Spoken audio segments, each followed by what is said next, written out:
All right, cool.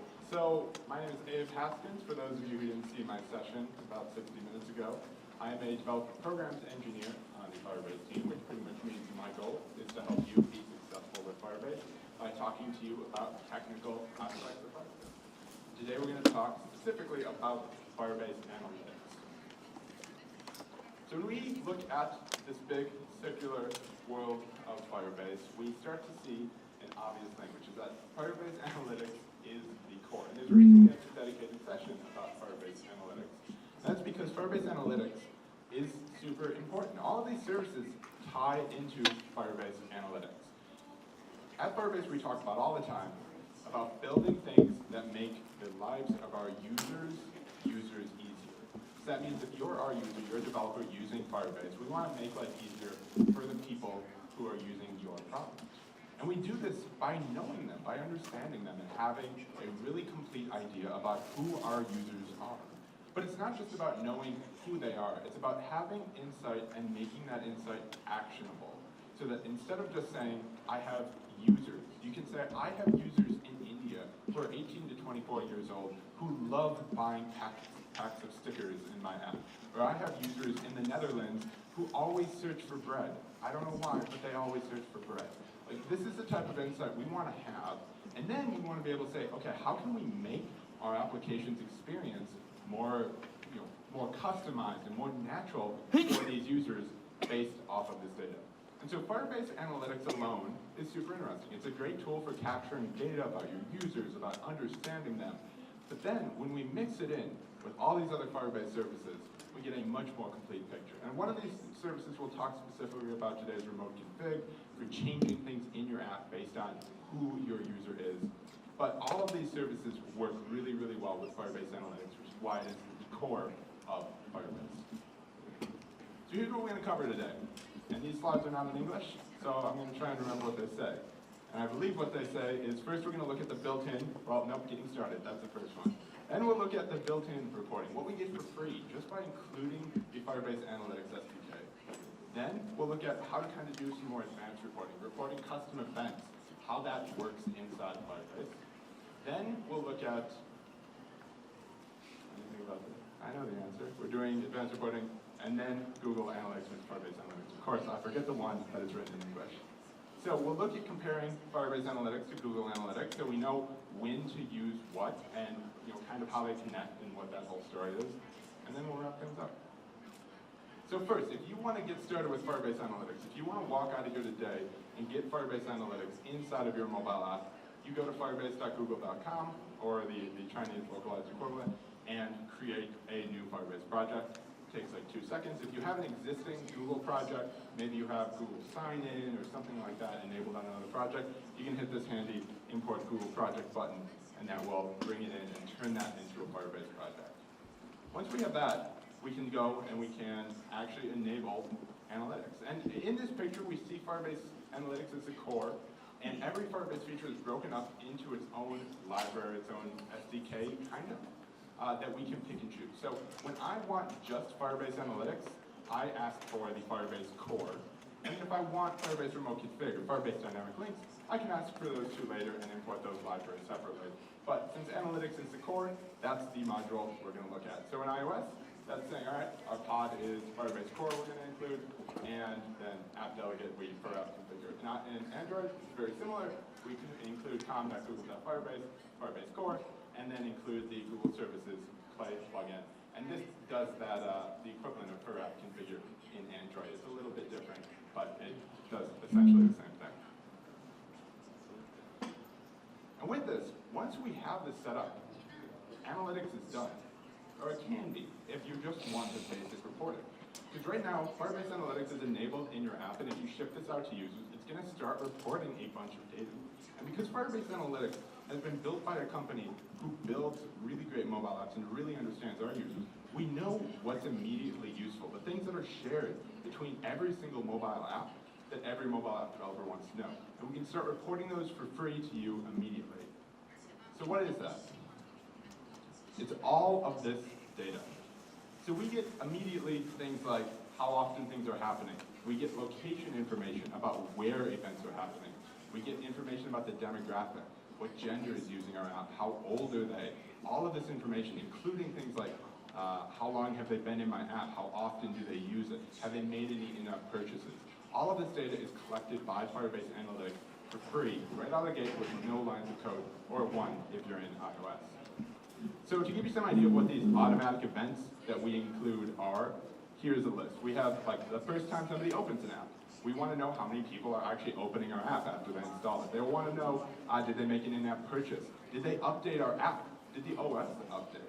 Did they open a notification from us? Did they open a dynamic link? All of these things you can see, they kind of connect out to the extended Firebase world. They're related to other Firebase services, like opening a dynamic link. And some of these are just data we want to know about the user, because we want to see if we get way more crashes in our app today than we did yesterday, and we didn't change anything, why could that be? Well, we can see that a ton of our users had an operating system update. A ton of people just upgraded to that new version of Android, and that's causing some issue for us. And this is the type of insight we can get for free through Firebase Analytics. So like I said, we get a bunch of stuff just immediately for free. We get all of those events that got triggered that are just built in, that are known as things that we need for mobile. And we get the ability to just, for free, discover things. And this is something I really love about Firebase Analytics. It costs basically nothing, and by basically nothing, I mean actually nothing, to include into your app. Firebase Analytics is completely free, it's completely unlimited.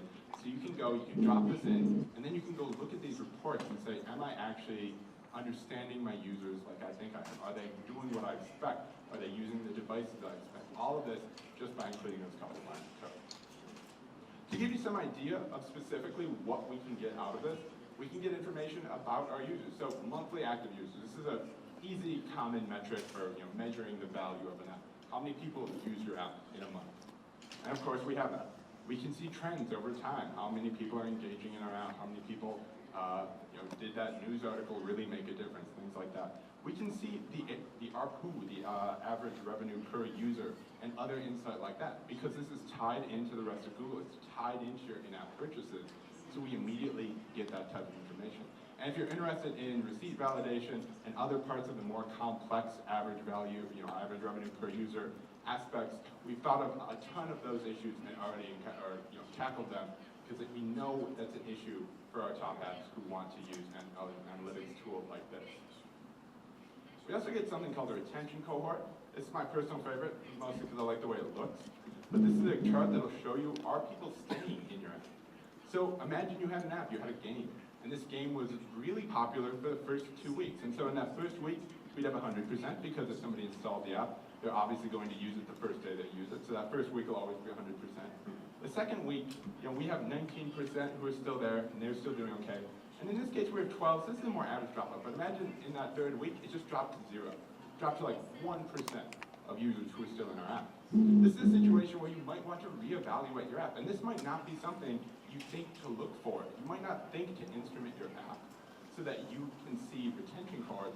But once this is here, and you're looking around and you're fiddling with your Firebase Analytics, you'll probably see that. And you'll be like, why the heck are my users dropping off in that third week?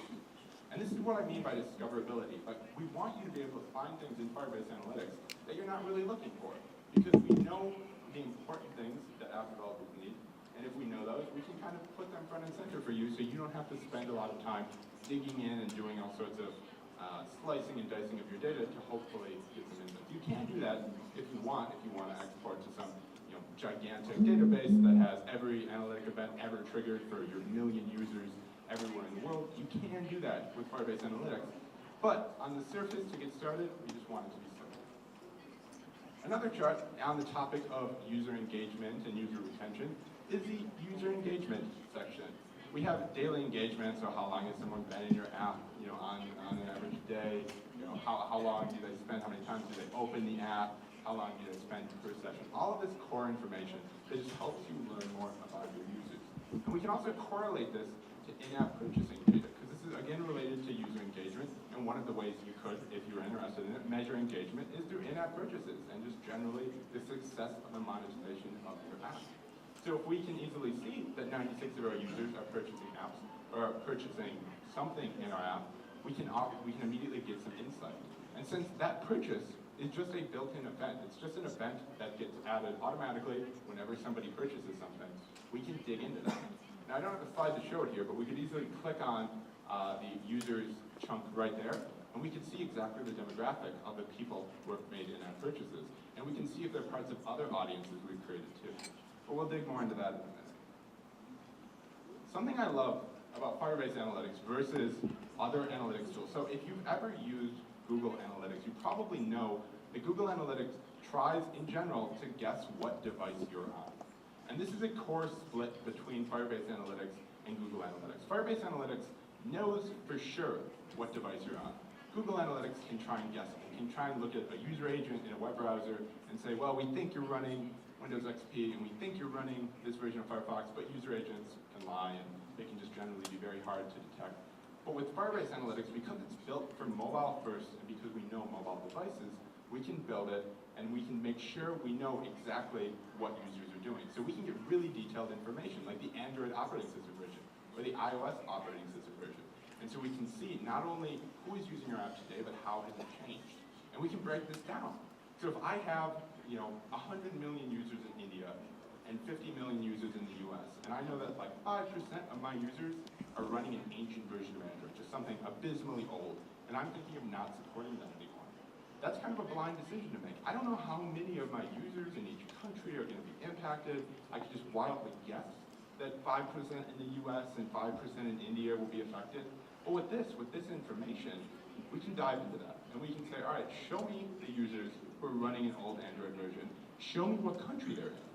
And then based on that information, it's really easy to make that decision in an informed way. So now we can say, yes, this user is indeed on an old version. And interestingly enough, all of his friends are on old versions too. In fact, some huge percentage of India is on an old version of Android. So if I make this decision to stop supporting this version, it's going to hurt me in India, but not really impact my US market.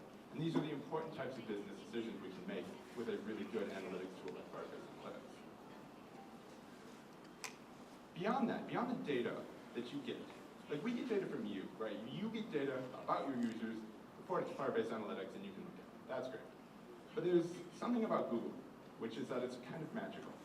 Google is an amazing company that knows a lot about people. That's how we build great products, is by understanding the people who use our products. And we have a lot of information about those people because we really care about them and want to make sure that what we're doing fits their needs. And we want to share that with you. So part of Firebase Analytics is insight about your users that they did not necessarily provide through your app. So for example, if I go in, I sign up for your app, and I'm just me, you might get an email address from me, and you might be able to guess, like, oh, this is maybe his Twitter profile or whatever. But you won't know who I am, you won't know how old I am, you won't know what my interests are. But because we can enrich the data we get from your app with Google data, you can get all sorts of information. So we can know where that person is located, we can know what their interests are, how old they are, what their gender is, because Google has the ability to enrich your data. So you get that extra sprinkle of Firebase or of Google magic on top of an already great Firebase Analytics tool. And this mixing is really what we're trying to do with Firebase Analytics, is provide something that's kind of magical. You don't have to say, what are your interests? I'm curious if your interests align with what I think they are. But we have that data coming in because Google can share that with you. So what happens if we go beyond this? This is the simple use case. Remember, that was all 1 to 0 lines of code to get all that benefit.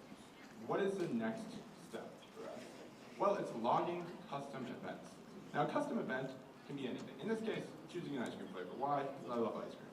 But in reality, it could be anything. It could be just a flag that says, hey, I joined a newsletter. Or it could be something very specific, like I selected my favorite flavor of ice cream. In this case, it's a vanilla in a cone, which is actually true, because that's delicious. If we look at this, once we log that event, it shows up in the Firebase dashboard. We can go in and we can look at how many times these events are occurring, how it relates to how many events were occurring yesterday, all sorts of insights like that. We also have the ability,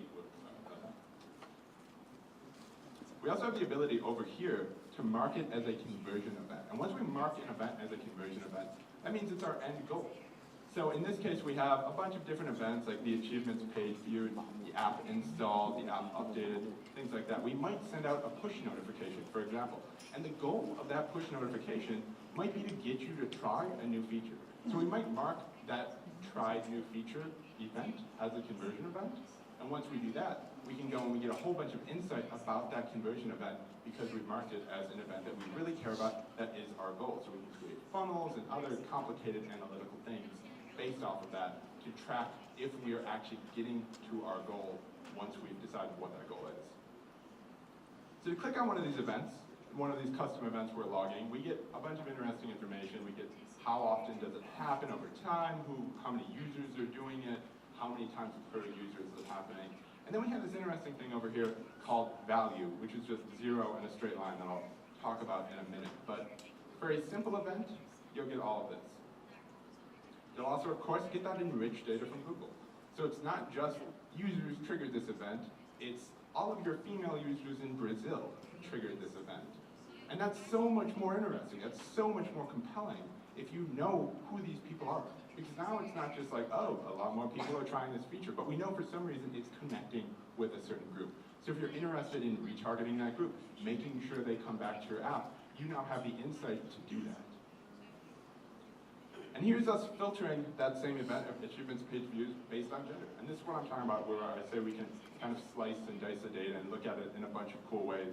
So we see, now we're just seeing the subset of users who are female, but we could do it by country or age or anything like that. Now we get into the two types, and we get into explaining that value line that I explained was something I'd explain later.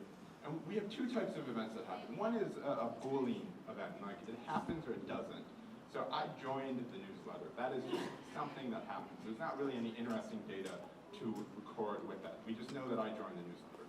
But if I do something like view a painting, I want to record a bunch of different information about that painting viewing. I want to know what was the painting ID, what painting did I see, what artist made that painting, what was the zoom level? Maybe I should increase the zoom, the average zoom on all my paintings. I need to know all this information to make an informed decision. But there's even more than this. Like this is all great, and this is stuff I'll have access to, but I can also record this value property. And the value property is something arbitrary. In this case, it could be like the amount of seconds I spent on the picture. If I spent 84 seconds staring at this picture. And now, when I go back into my dashboard, it will chart that value as the core integer metric that I'm interested in. So we'll get a bunch of interesting data, and sometimes it'll show up in different formats. In this case, we're tracking a level up. So we want to know, we're reporting a level up event, and we're saying, all right, we want to know what level people are, and it's showing up as like a histogram type thing, where we can easily see that the vast majority of our users are level 2 to 20, we have some who are 21 to 39, etc., etc. And that's coming from that special value event. And it doesn't have to be in a histogram. Not all data makes sense in this chart. So if we're reporting like virtual good sales, imagine we had virtual goods, like a single player game or a social game, 25 power-ups, whatever these virtual goods someone might be purchasing are. In addition to in-app purchase data, which we get for free, we can record this specific data. So we can say the value for this virtual good purchase event is this, and then we can make them show up in a really wonderful table like this. And we can see that the vast majority of our virtual goods are single-player games that are being sold. And then, of course, with that, we get all the enriched data and cool charting that you would get with any other Firebase event. So that's all. That's great, but these are just actions. Knowing what a person is doing isn't a complete story. We need to know who a person is in order to truly enhance the experience for them. We need to know what they like and what their goals are. And we need to know who else is like them so we can predict what they'll need. And so imagine we have this guy, and he has a whole bunch of different facets. As a person, like any person, he has a fitness goal. He has a way he pronounces GIF. He has a way his favorite food, and his favorite musical genre. And all this information is just custom information that you can add into your app. So if you need to know favorite musical genre, you can add what we call a user property. And once you add that user property, it enriches the data you have about your users and your ability to bucket them and filter them and, like I said, enhance the experience. So let's say we go and we add in a user property. And we add favorite food, for example. And we just say your favorite food is some Now we'll have the ability to start filtering on this. And favorite food can be anything. You'll notice in these slides we have a bunch of different examples. Sometimes I'll say, oh look, we're setting a property called favorite food, and then the next slide we're talking about is their favorite color pink. And the reason I do this is to show you how versatile the system is. You can, if you're selling food, you can record that and you can make insight on that. If you're selling virtual goods, there's insight to be had there. If you're selling carpeting or whatever, there's always something interesting to know about your user, so you can start bucketing them in a more efficient way. So here's another example related to paintings. Like if we went and we added a custom user property, we'd go into the console and we'd say, all right, I'm going to add a new user property. The property name is painting style, and we add a little description. And this is just so Firebase Analytics knows it should show up in the dashboard, and it wants to see that this is being recorded and you want to be able to view it. So we go in and create it in here. And then once it's created, we can create an audience using that. So in this example, we have, we want to make an audience. We want to make a group of our users who are female Canadian shoppers who are fans of Italian painters. Now that's a pretty specific group.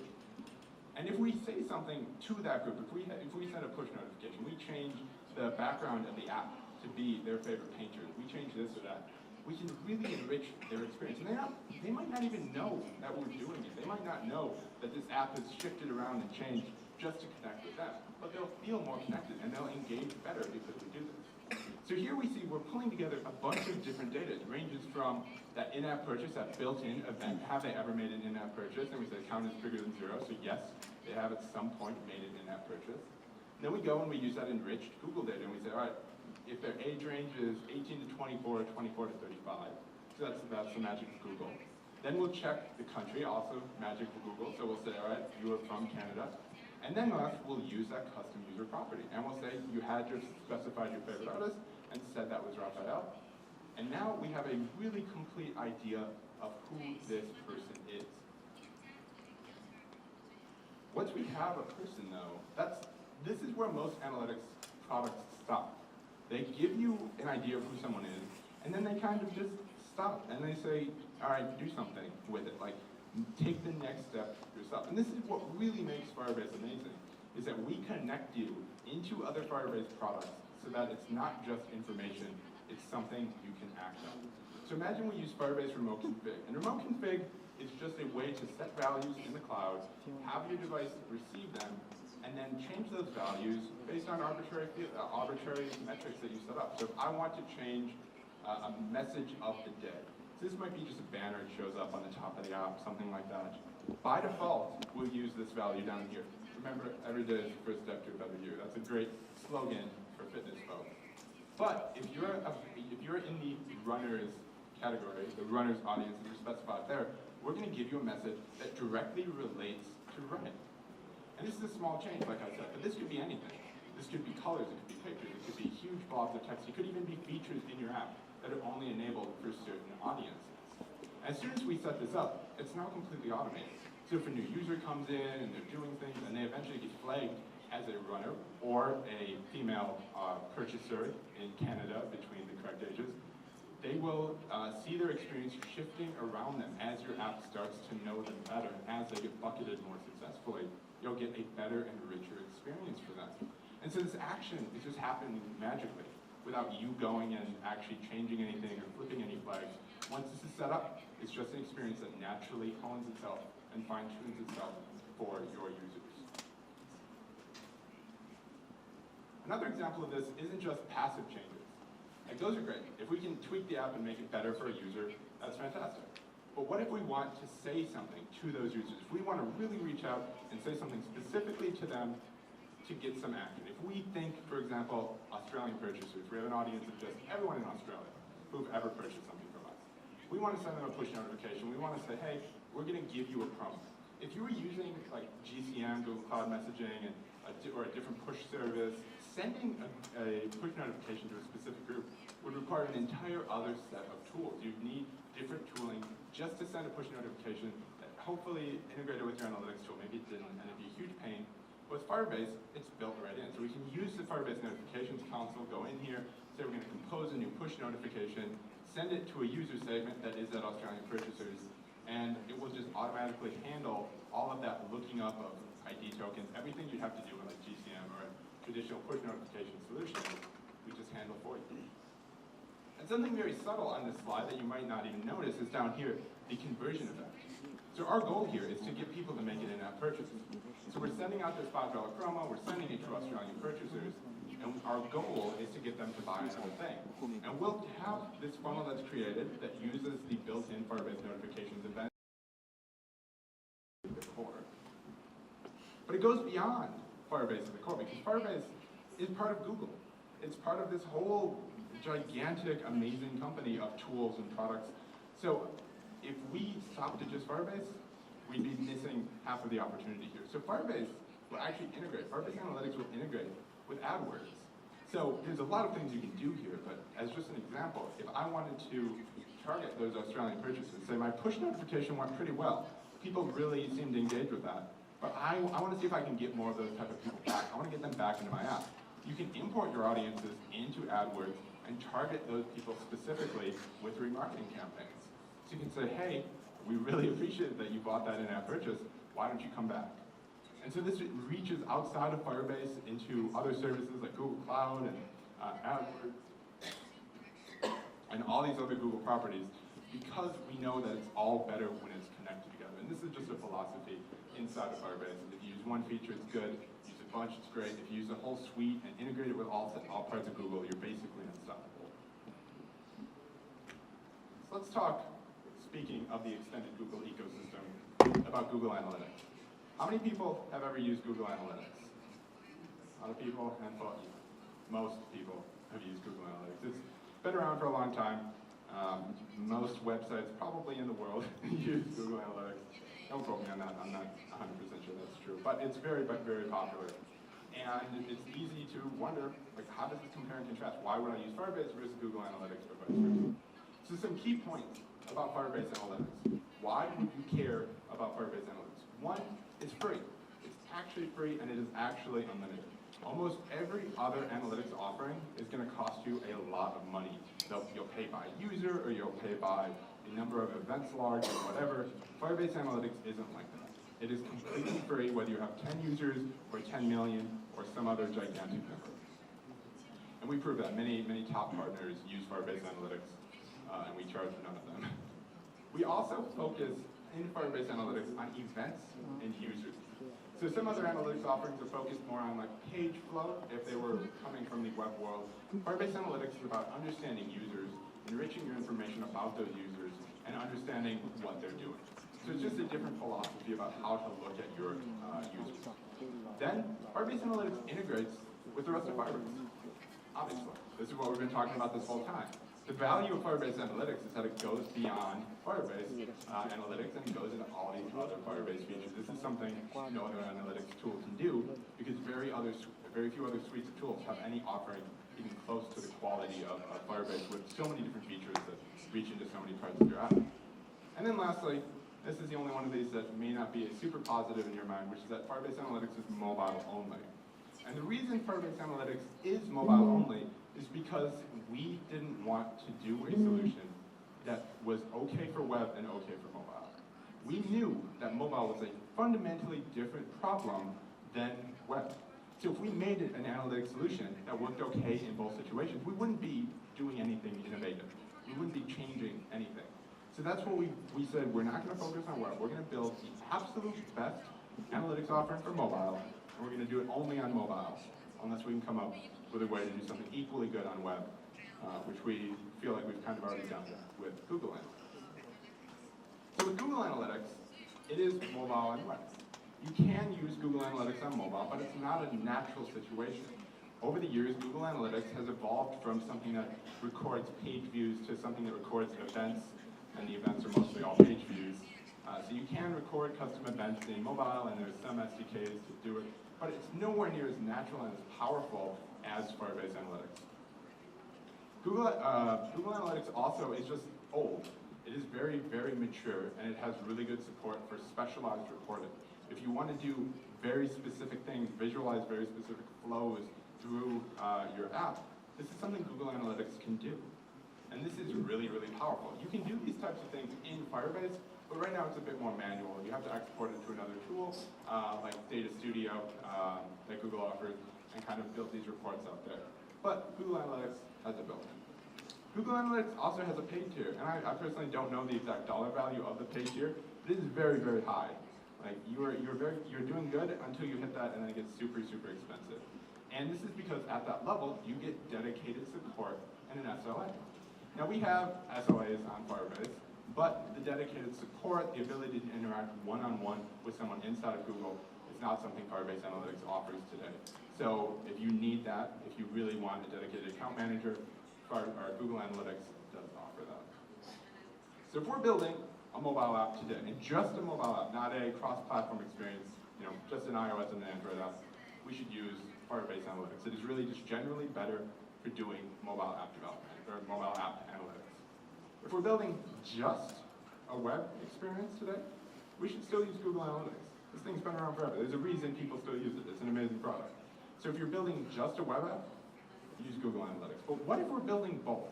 What if we're building an app that is really important that we understand our users between the platforms regardless of where they're at?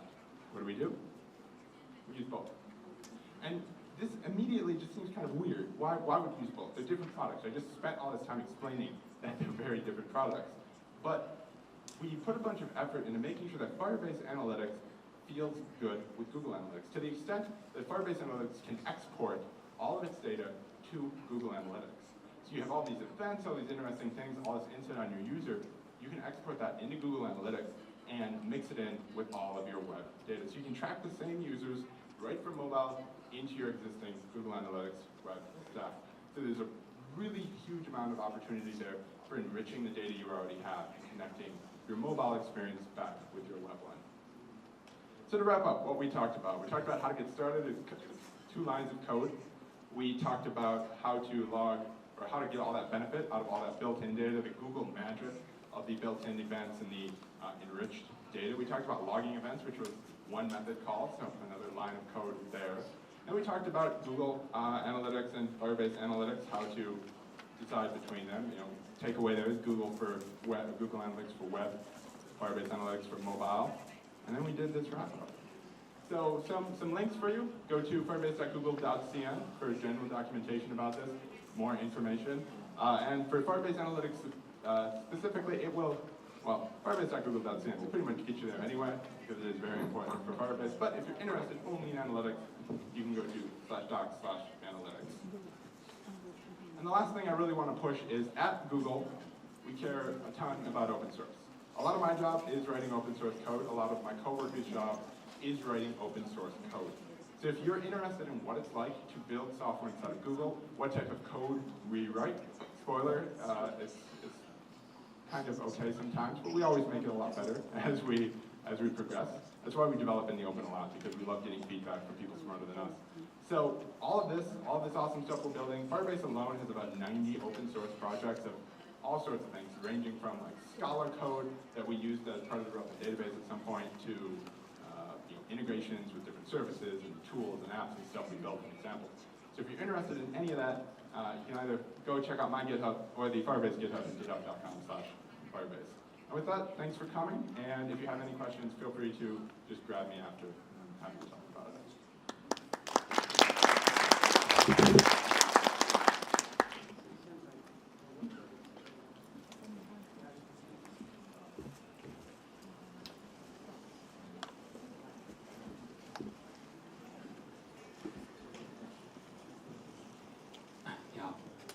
我想问一下，就是假如说我的 app 已经发布出去了，然后再接入你这个 Firebase 的时候，那个用户，比如说你们算的是升级用户还是新增用户？就是如何兼容老版本的统计的话。So if I already publish the app and then I start to use Firebase, will Firebase just count the new users, or all the users will be also taken? If you don't have Firebase Analytics installed when you initially publish your app, you won't get any data from those users, so you'll have to enable it from the get-go to start collecting information on every single user. 就是老的数据可能是没有统计的，但是当你开始用了 Firebase 之后呢，你后面所有的用户的 data 都会被 Firebase 安全收集。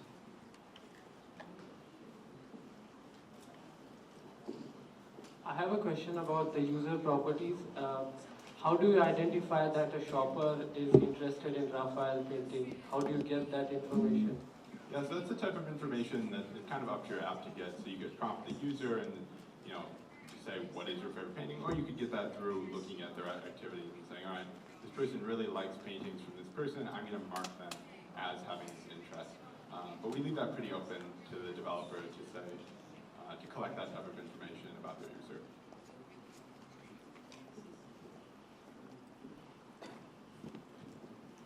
So I have been using Firebase for a long time.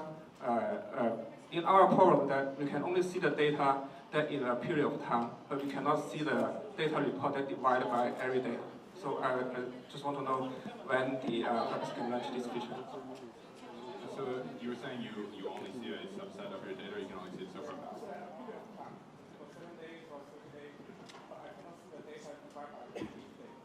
Oh, so you can't see it on a daily level of granularity. That's a good question. I'm assuming that's something we're working on. The amount of work being done on analytics in terms of like improving the console and stuff is just absolutely absurd. So I don't know specifically when that's coming, but I know everything related to the dashboard and the console for Firebase Analytics is like hugely high priority for us to really get right. So I'm guessing it's in the works, but I don't know specifically. One suggestion, you can go to the booth, there's engineer working on Firebase Analytics. Yeah, you can Talk with them.